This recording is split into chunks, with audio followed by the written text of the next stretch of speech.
Hey, welcome back to Happy Little Note Trees. Today we are beginning to look at the development controls of Photochemist. So if you've been following along, I've been doing a series of videos mostly about how Photochemist works, and we've talked about quick processing tools, the input condition, halation and grain, and now we got the film development tools of our system. So let's just shut these down so you can just see what we got going on here.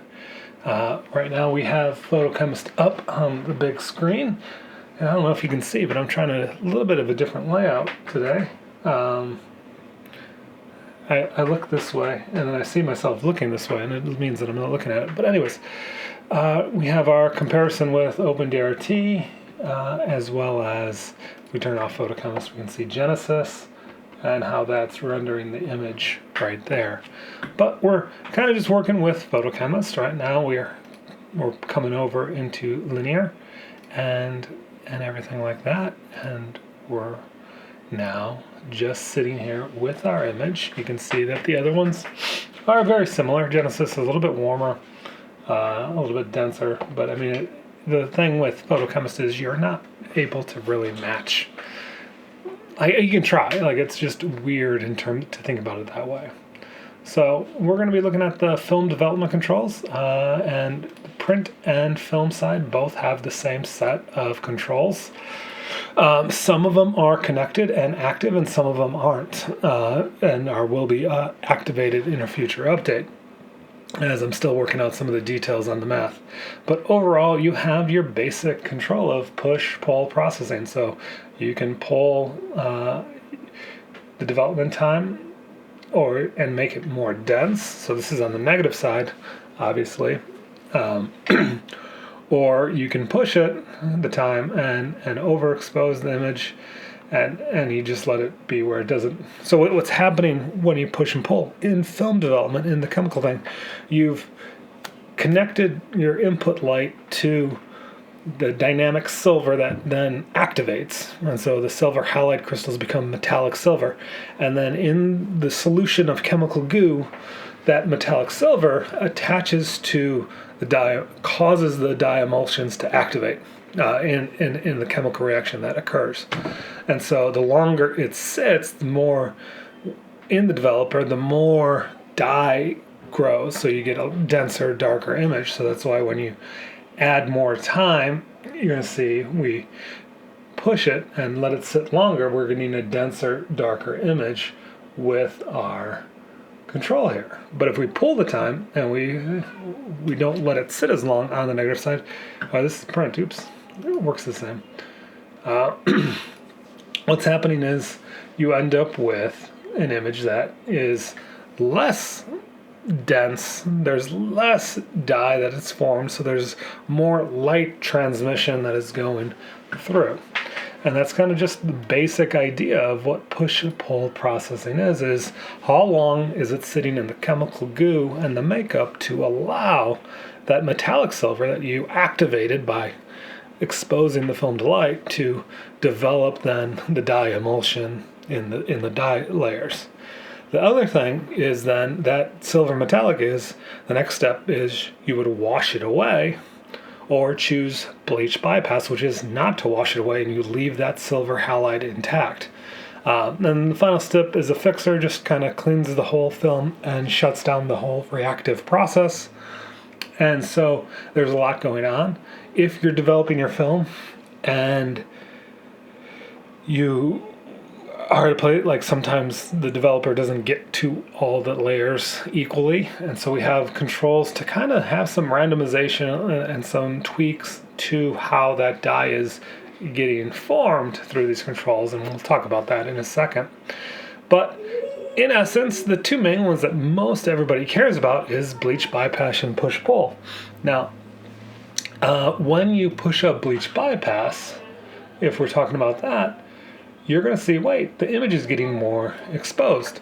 And that is what happens. Usually, if you're planning in real film to do bleach bypass, you would be planning to shoot underexposed by a little bit because of this overexposure thing.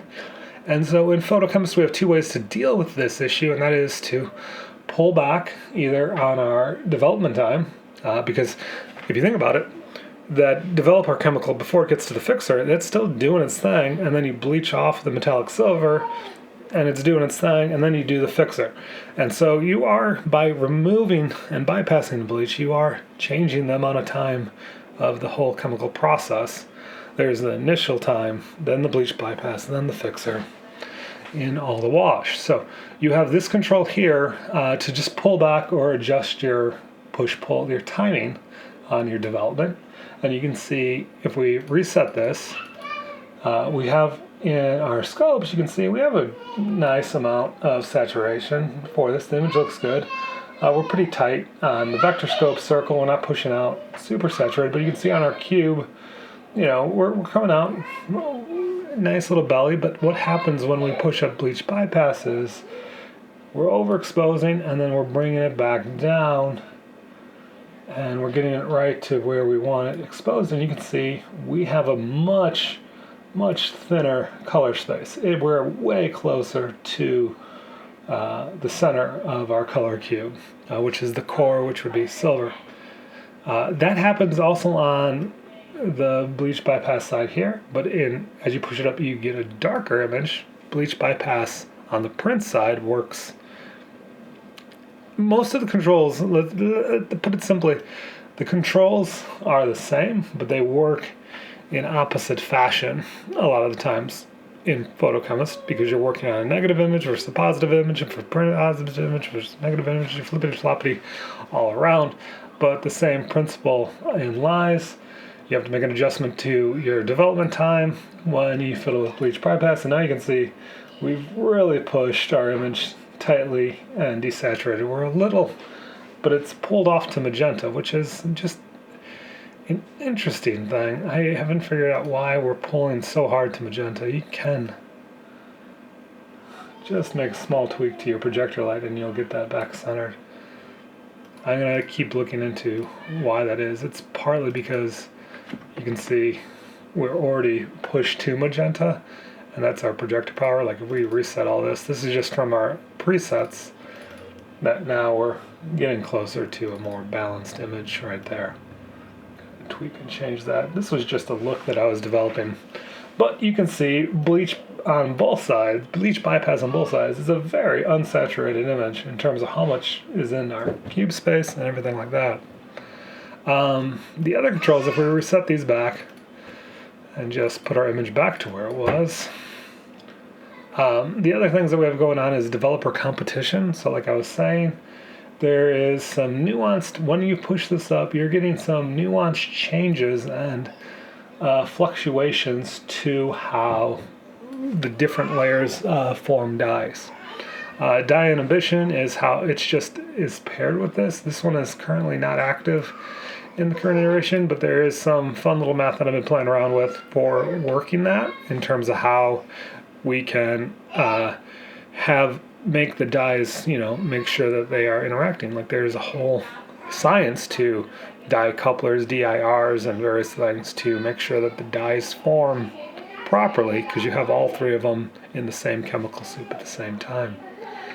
And that doubles up on both sides as well. And they do kind of somewhat work in opposite fashion regarding luminance and various things like that. So dye inhibition on the print side is actually working. They do interact, so these values, developer competition and dye inhibition, kind of like bleach bypass and push-pull, they interact with each other. So as the values change, you're also changing how some of the math functions, because there's some randomness to it. It isn't perfect. It isn't like one-to-one every time. And so we've kind of introduced some randomness now down into how that image is going to be developed when it goes. In enhanced effects, a lot of the times what I'm looking for is, and dealing with, is how do we kind of shape and kind of push saturation a little bit. And so you'll see that with mid-tone expansion. You'll see our image get a little fatter and a little bit brighter in the midtones. As it builds out, adds saturation, you can see it really on the print side as it's coming out. If you look at our color cube here, we're really pushing that mid-tone when you push that up. And you don't want to go too far. It's partly in how things are, the dye develops and forms. and stretches, and yeah, you're getting, it's the same shape of how the light is transforming, but you're just pushing that saturation up is what the math is doing. Chroma expansion kind of tweaks and changes where it's pulling and shaping the saturation as it gets up to the thinner parts of the image. So as the density is supposed to be lighter, it's tweaking. It's kind of like mid-tone expansion where it's doing that same math, but it's doing chroma expansion. It's kind of pushing the colors and seeing how they relate to the thinness.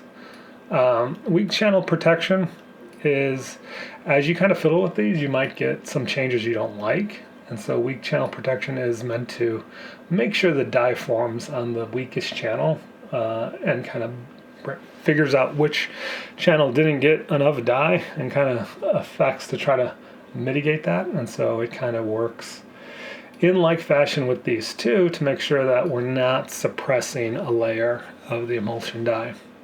Spectral sharpening was originally from an older iteration when I was trying to start to get to build this into an OFX, and then I left it in, and then I just kind of liked what it was doing in terms of shaping it. It will break your image.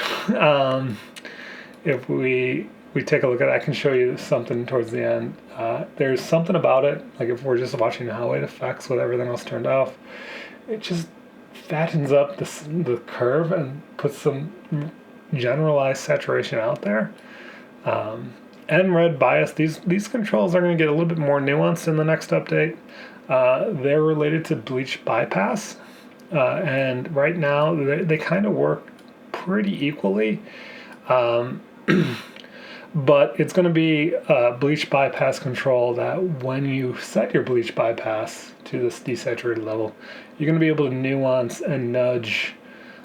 Is that bleach bypass happening more since we're doing a partial versus a full? Is it happening more to the green layer versus the red layer? And so, like in testing, I've gotten some really cool results, but in the current iteration of version 1, they kind of just work in concert the same, and so you won't see much change going on there. But that's going to be related to tweaking how whatever settings you have for bleach bypass, and these bias controls are going to tweak how strongly those controls affect each individual layer. And I still have to wire up in the code those various aspects. But that is all of the list of controls. They exist on both sides for the development effects. And this is kind of the thing that once you've set your look of here is the dye formation, here is my HD curves, here is my sensitivity curves, and you've set all that, then you come in here and go, well, we're planning to, we're going to pull our exposure a little bit. We're going to put a little bleach bypass in there. And this is generally, we're thinking through the entire development of the film. And so this isn't necessarily a shot-by-shot basis adjustment. You got to think through how are we processing our film in big tranches and chunks in a very consistent and similar fashion and manner. So this, even though you could go shot by shot and make little minute adjustments to these things, and sometimes there might be a reason to do that, overall this is kind of like setting the film stocks. You picked your film stock, you put it in the camera, you shot it. Here you picked how you're going to process that footage and film, and that leaves you with quick processing, which is the shot by shot general adjustments to making the image what you want it to be. Bleach bypass, we talked briefly about it. Spectral sharpening, bleach bypass, the other option to adjusting on the negative side, especially how this overexposure is happening. You can couple your development time to adjust for it. You can also then theoretically, if you didn't shoot for it, come in here into input condition, and you can actually just offset your exposure offset and make that adjustment here. And you're thinking through and stop. So 1 to 2 stops under. Right now we're pushed up on the bleach bypass pretty high, close to 1, and we're underexposing by like 1.5 stops to get that nice steely gray image. So this will be thinking through, let's go back to the set and kind of tweak and change how we shot it. And that's one of the effects that you can go do versus where you didn't change your push-pull processing time. But it is, if you set your bleach bypass up and then pull your exposure stop to match, and that's how you're kind of wanting to go with your image. And push it all the way up like that. One of the things that you can do is to come back here, go back to the set, and make that input color adjustment to get the correct, like how you should have shot it, planning to do bleach bypass. And there you go, right there. And that's that. The spectral contrast, I mentioned that it can break your image. You probably won't see it here outside of her skin getting a little bit more saturated than you want. So we're going to jump over to a testing image. Let's see here. Diver does a good job of this.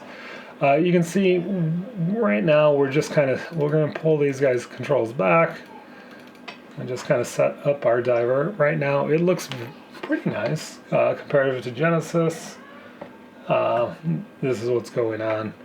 Here, if we push spectral contrast, spectral sharpening up, you're going to see this haloing effect happening where it kind of starts to break the red around.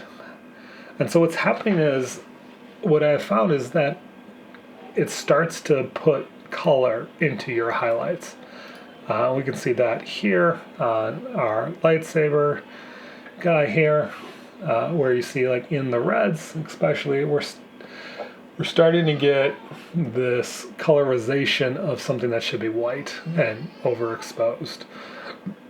I'm going to look into maybe tweaking how that works so it doesn't happen as much on the high end, but it is something to take note of. And so it's in the highlights that you might get this little colorization, this breakage that starts to happen in terms of how it does the bleed off. Because what you're doing, you're affecting, when you're pulling around this, you're not affecting the dye, you're affecting that metallic map of each layer. And so it's doing something a little bit too strongly right now for my taste. That's causing this increase in density at the high end, which kind of ruins that bleed off effect that you get of that opaque to transparent status of the light.